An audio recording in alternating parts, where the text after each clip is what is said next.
Art and craft চ্যানেলে স্বাগতম।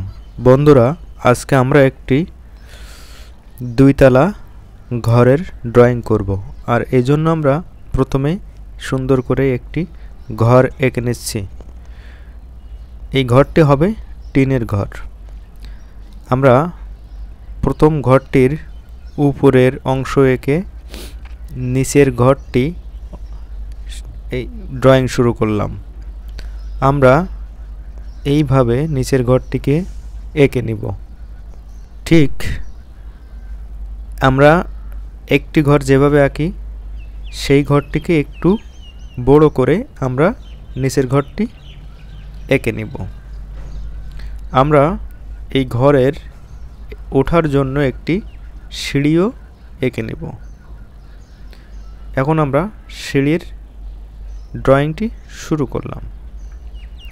আমরা সিঁড়িটি অনেক সুন্দর করে এঁকে নিব। সিঁড়িটি একটা, দুইটা এবং তিনটা ধাপে আমরা এঁকে নিব।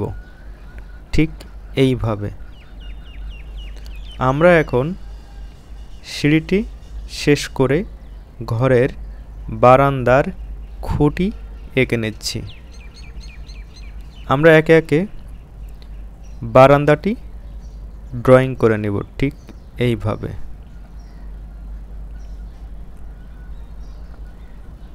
এখন আমরা ঘরের দরজাটি এঁকে নিচ্ছি এবং জানলাগুলো এঁকে নিচ্ছি।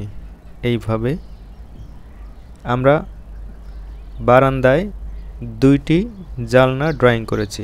আমরা উপরের ঘরে দুইটি জানলা এঁকে নিচ্ছি। এখন আমরা টিনের যে ঢেউটি থাকে সেই ঢেউটি আমরা জিগজ্যাগ দিয়ে এঁকে নিচ্ছি। একে একে সব জায়গায় আমরা এইভাবে ঢেউ দিয়ে বা জিগজ্যাগ দিয়ে টিনের ড্রয়িংটি করে নিচ্ছি। আমরা একে একে উপর নিচ সব জায়গায় টিনের ঢেউটি এঁকে নিচ্ছি। এখন আমরা টিনের চালের যে বিশেষ বৈশিষ্ট্য থাকে, টিনের যে লম্বা লম্বা ঢেউ ঢেউ সেই দাগগুলো আমরা দিয়ে নিচ্ছি। ঠিক এইভাবে আমরা টিনের বৈশিষ্ট্যটাকে বুঝিয়ে ড্রয়িং করব। আমরা নিচের ঘরটি এইভাবে ড্রয়িং শেষ করে উপরের ঘরটিও ঠিক একইভাবে টিনের ঢেউয়ের লাইন শেষ করলাম। আমরা এখন ঘরের পাশে একটি গাছ আঁকব। ঠিক গাছের নিচের অংশটি এইভাবে এঁকে উপরের পাতাগুলো আমরা গোল গোল করে দিব। অনেকে গোল করেও দিতে পারেন, সমস্যা নাই। আমরা এখন ঘরের অন্য পাশে আরেকটি গাছ এঁকে নিচ্ছি এবং গাছের নিচে কিছু ঘাস এঁকে নিলাম। গাছের পাতাগুলো আমরা ঠিক এইভাবে গোলো গোলো করে এঁকে নিচ্ছি।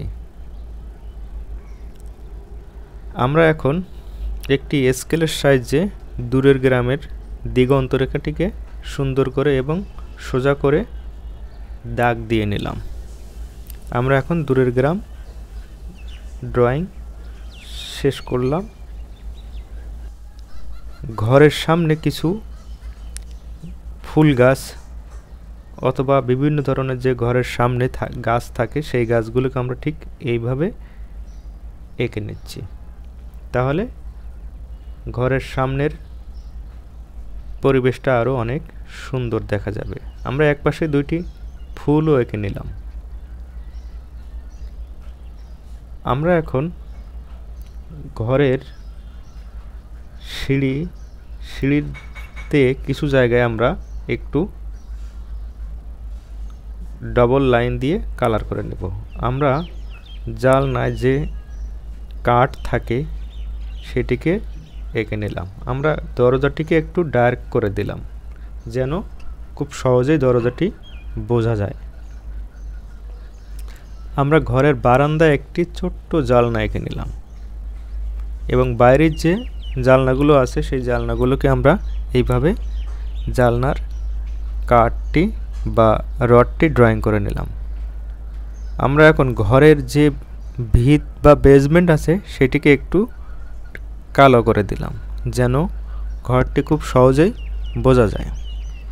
বন্ধুরা, আজকে এই 2 তলা ঘরটি কেমন লাগলো কমেন্টসে জানাবেন এবং এই দৃশ্যটি যদি ভালো লাগে তাহলে সাবস্ক্রাইব করে সাথে থাকবেন।